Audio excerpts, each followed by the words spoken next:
Hey everybody, it's Troy. We're doing our second lecture today, um, and this one is a continuation of risk management and how it ties into cost-benefit analysis. So, as you probably remember from the first one, we use this document to kind of list out our notes, things like that. So we'll go to a second document now. What we're going to talk about now is what's called risk mitigation. So, risk mitigation is something that you all do every day, as well as the risk reward um, that you do. Risk mitigation is your way of dealing with risk. So we established in the first lecture that everybody takes a risk. There's always some kind of a risk involved in almost everything that you do. Okay. Sometimes the risk is not big enough to really matter about mitigating it. It's just no big deal.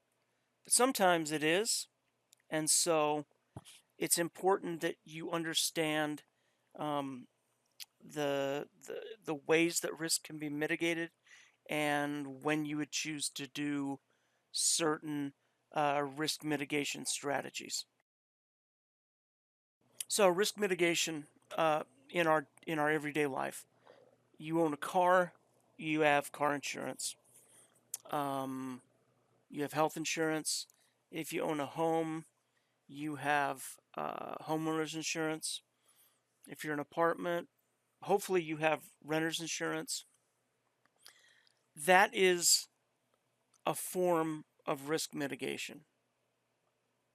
You are paying someone else to take the risk for you. So, self-explanatory. Um, if your house burns down, you don't have to pay to have the house rebuilt or pay to have your belongings replaced. That's why you pay an insurance company a premium, whether it's yearly, every 6 months, monthly, whatever. You are paying them to accept the risk. And then they do the cost benefit analysis of taking on your risk, and they put a whole bunch of factors into it, and they come up with how much money they need in order for that risk to be absorbed by them and still be profitable. So risk mitigation, this is how companies deal with risk. Okay, I'm gonna pull this up. One second.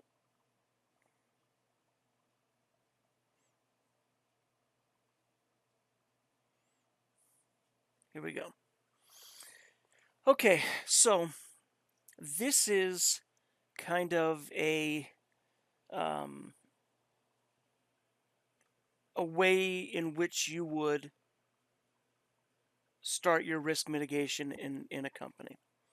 So it starts with identifying the risk. Okay, sometimes risks they're just inherently known. If you go into business, you're going to need some kind of insurance. Okay, whether it's business liability insurance, whether it's insurance against the stuff that you have in an office that maybe you rent the office space, but you have all your equipment in there, so you insure that. If you have company vehicles, you insure those. You insure your employees. All right. So identifying the risks. All right. So say this is security based. Okay. Um, which is what you guys will be dealing most with. The security risk their research daily. You have weekly meetings of the security team, and you're discussing possible threats. Now that this kind of a meeting would happen with any of the business units within your company. All right, the management, accounting, human resource, sales, doesn't matter.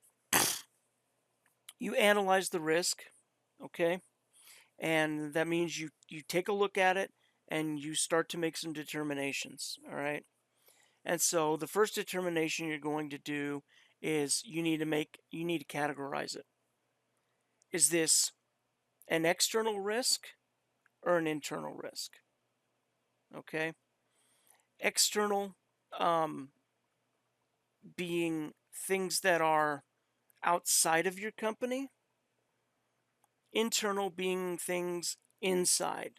So it could be, equipment failing, could be, insider theft, um, uh, whatever. You understand. You kind of have to you have to get a grasp on where's this risk, coming from. And there's a chance that it's both, right? So when you have say a company car, well, it could be external because somebody could crash into your car, or it could be internal because your person might wreck their car into somebody else. And then the other, especially in security, is it natural or man-made, right? Are we talking about hurricanes, earthquakes, floods, or are we talking about fires, theft, vandalism, corporate espionage? The next thing you do is you have to come up with the costs that this risk presents to the company. Okay. Now, in terms of security, we're gonna have to figure out labor. In other words, how much is this going to cost to get us back up and running again? And then, um, if you need new equipment, servers, whatever, what's that going to cost? Is it insured? Or are we going to have to pay for this out of our own pocket? Is it not worth claiming, doing an insurance claim on? Whatever. Downtime. This is one that a lot of times I think IT people kind of forget to think about, but when your system isn't running, when your network is down for whatever reason, it the ISP had a problem or your default gateway broke, whatever it is, downtime is immediately costing the company money because productivity has ceased. Technology is the backbone of every company I can think of. There might be some small mom and pop stores that don't, but I highly doubt that now. And if you don't believe it, have you ever been inside a store when their system goes down or the power goes out? Now, years ago, when I was a kid, you went to the grocery store and they actually punched in the price of every item by hand, and it added it up. It was like a gigantic adding machine. Those systems didn't go down, unless all of a sudden the buttons stopped working to punch numbers. They really didn't go down. So you never really saw that. But now I've seen it multiple times. Um, I mean, how many times have you gone through a McDonald's drive-through, especially if it's on 1600 North and Orem, and it's like we can't accept credit cards this morning because their machine's down and they can't fix it. So now they have completely lost um, any and all ability to conduct business with cards, and almost everybody pays with a card now. All right, so you have to calculate downtime. The next is something that again we don't think about a lot in IT, but the loss of customer confidence. If you go through um, a risk and that risk is realized, if you remember from the first lecture, realized means um, it went from a possibility to actually happening. So in the business world, they call that being realized. If when a risk is realized and it happens, you can lose the confidence of the people that pay you for your services or your equipment. A lot of times when large companies suffer some type of a security breach and a data breach and data is exposed, they can lose business because now people um, don't have the confidence that company XYZ can keep their data safe. Okay. And then you have the cost of replacing the lost asset.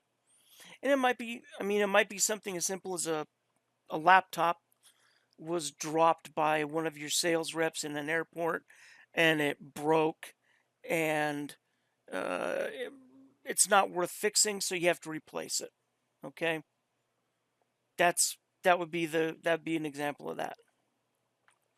From there, once you've done the first four steps, you identified, you analyzed it, you categorized it, and then you came up with your best um, guess on the costs associated. Now you need to make a decision on how are we going to mitigate the risk. Okay, so you have you have four ways of handling risk. The first one is avoidance. Okay, uh, avoidance meaning you look at the risk and say, you know what, it's not worth our time and the potential realized costs with the risk. So, whatever this is, we're not going to do it. So, if the risk is, uh, again, cars, or let's do something technical. You're trying to decide if you want to host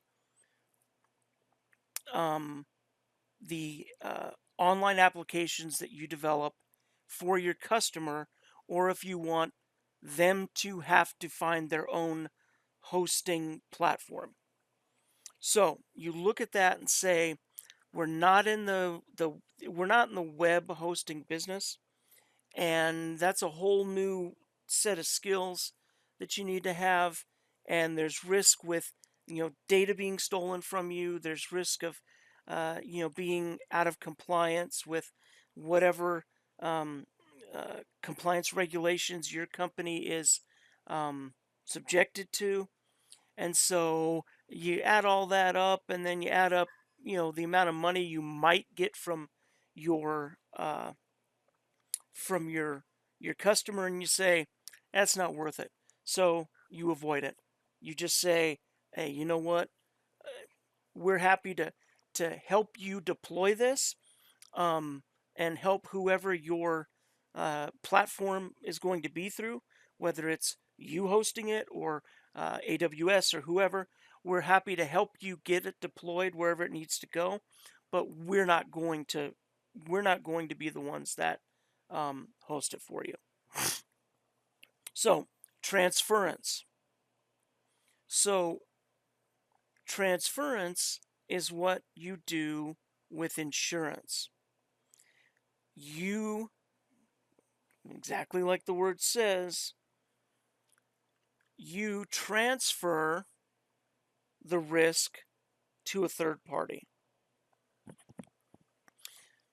We'll do a technical example again. Let's say that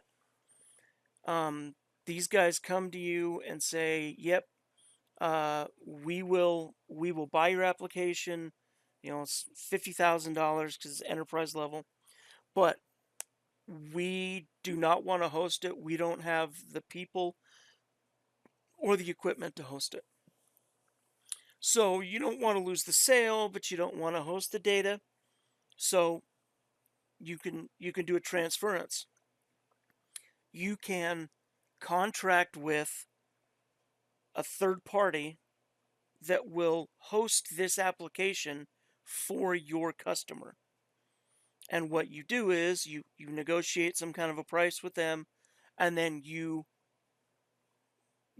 mark that price up and charge your customer, because you still have a little bit of risk because you're the middle person, and you're going to have to manage that application up there, but you don't want it on your computers. You want the security and data protection, everything, to be on a third party provider. So you're transferring that risk to get rid of most of it, but you still have a little bit there, but much less than if you were to host it yourself. So, mitigation. We're talking about risk mitigation. Mitigation's on this list. Um, Mitigation just means, is there anything that we can do that will lessen the risk itself? So the other strategies so far are, we're not going to do it because it's too risky. We're going to pay a third party to accept the risk. Mitigation would be, how can we lower the risk? How can we lower the potential costs of a risk? How can we lower the potential um, uh, of a risk occurring? Okay. And that would be things like training. So, security training, um, sending human resource people to human resource training so that they are up to speed on the different compliance regulations that they need to be informed of. Having people get certifications, especially in security, with compliance, with all these things.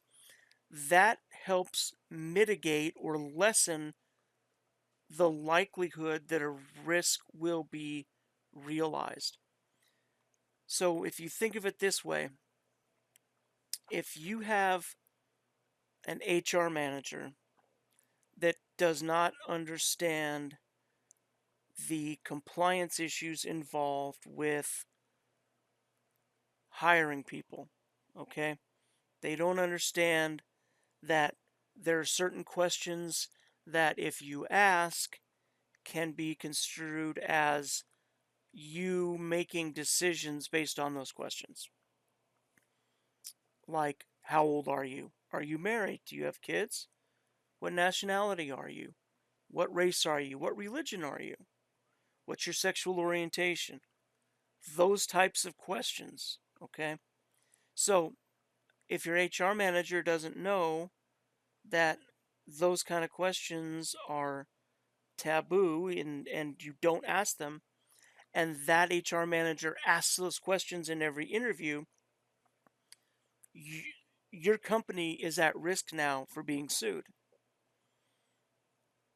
You send them to training, and they get trained so that they understand exactly what they can and can't do. And then they write out a template of procedures for conducting an interview. Now you have mitigated that risk yourselves. You've lessened it.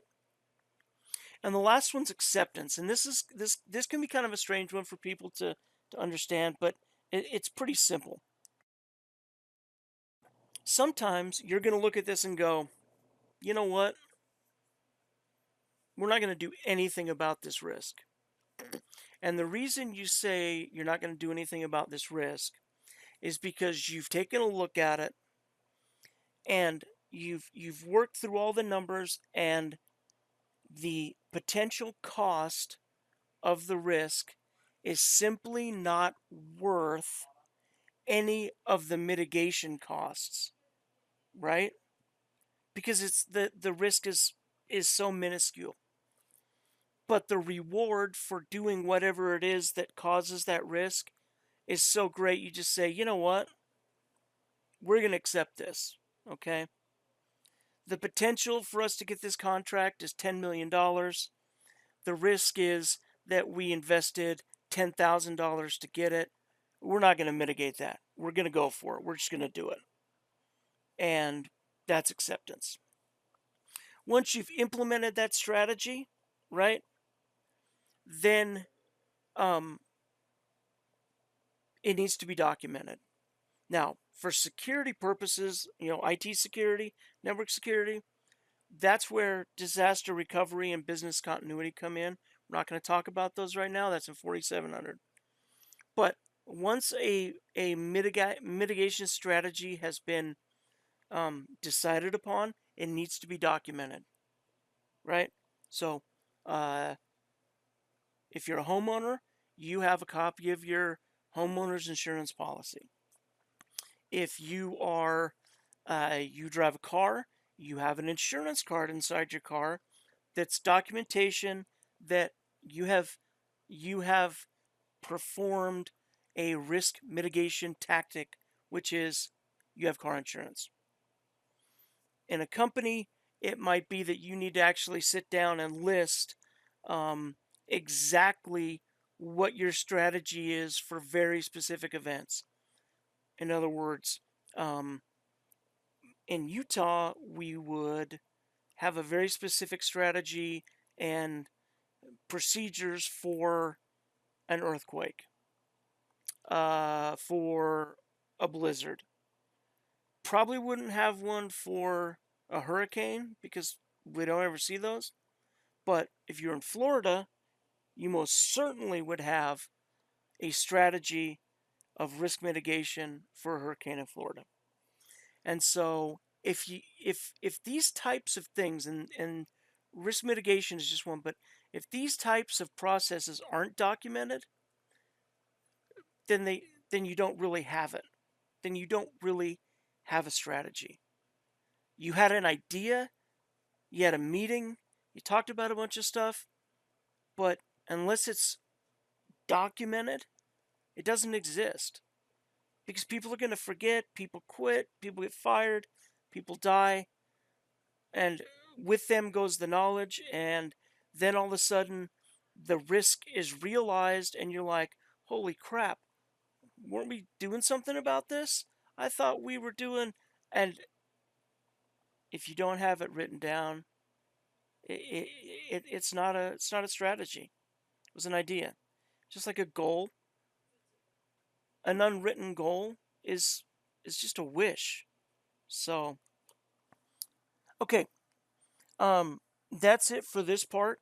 For the balance of the risk and risk mitigation.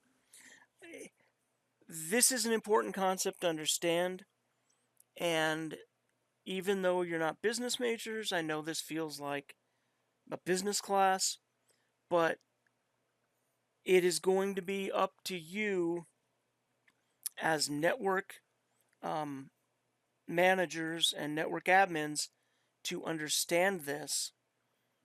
And I'll give you a perfect example that is completely the responsibility of the IT department. And that is, how do we mitigate the risk of losing data? So, if a server dies, crashes, it is done. Um, and we can't get it back up and running. Are you okay with just losing all of the data on that server? If somebody's workstation completely bites the dust, their hard drive is toast. You cannot get anything off of it. Are you okay with whatever data they lost? The answer should be no. So, we've analyzed the risk. We know what kind of category it is. The cost associated with the risk, that's something you would sit down and do because it could be quite expensive. Um, and then the risk approach you would take, right, would be mitigation, because you would implement a backup program for your data, and you would sit down and come up with a strategy. How often are you going to do the backups? Where are you going to store the backups? If you're going to make sure that you are adhering to the 3-2-1 backup idea, 3 copies of a backup, 2 of those copies are kept on 2 separate physical machines. One of those copies is kept off site. So that's the 3-2-1 backup model that you should adhere to. So, how often are we going to do it? How much data are we willing to risk? What is our risk appetite or our risk acceptance for data loss? Um, can we lose 5 days worth of data and be okay? Can we only lose 3 hours of data before we're in deep trouble? All that depends on your company, but that will also determine how often you back things up. All right. And then you would document this strategy.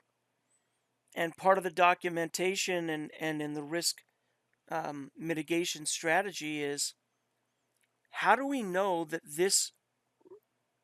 this technique, which is mitigation, how do we know that this is actually going to work? Well, the only way to know is to test it. And it's not a one-time test, it is a regular occurring test to make sure that this strategy, which is a backup plan, works. The data is indeed being backed up and it can be restored. And how fast can we restore it? Because you need to be able to answer that question. Because each department at some point reaches critical mass, if you will, in how long they can be down before they really are in dire straits.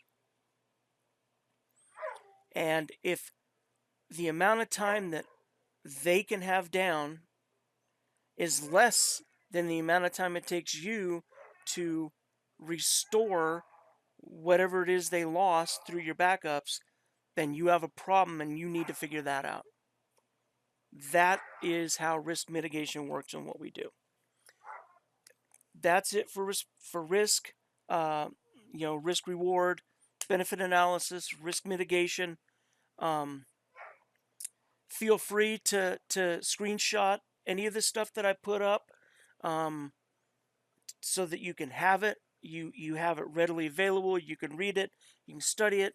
Um, it's important uh, that you have a firm grasp on this when you take 4700. Um, One of the things that I do in that class is that you will go through this process in depth. So get a firm understanding now. If you have any questions, if you don't understand something, shoot me an email, shoot me a text, send me a meeting invite, whatever you want to do. Let's together and talk about it. I don't want anybody confused. All right, that's it for today. I will talk to you guys soon. Have a great day. Stay safe. Bye.